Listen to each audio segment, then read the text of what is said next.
আফগানের পরিচয় ও ভূপ্রকৃতি। আফগানিস্তানের পশ্চিমে ইরান, উত্তর পশ্চিমে তুর্কমেনিস্তান, উত্তর উজবেকিস্তান এবং তাজিকিস্তান, পূর্বে চীন এবং পূর্ব ও দক্ষিণে পাকিস্তান। কাবুল আফগানের রাজধানী।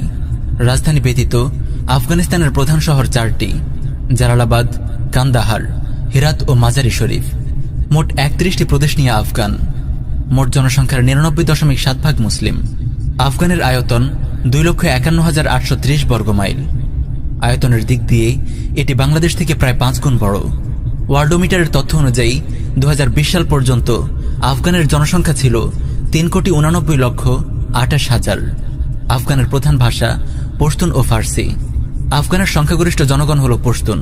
তারা সাধারণত পড়াশোনা করতে যায় মিশরের আল আজহারে, ভারতের দারুল উলুম দেওবন্দে এবং পাকিস্তানের বিভিন্ন কওমি মাদ্রাসায়। প্রিয় দর্শক, এবার আমরা আলোচনা করব আফগানিস্তানের সংক্ষিপ্ত ইতিহাস নিয়ে।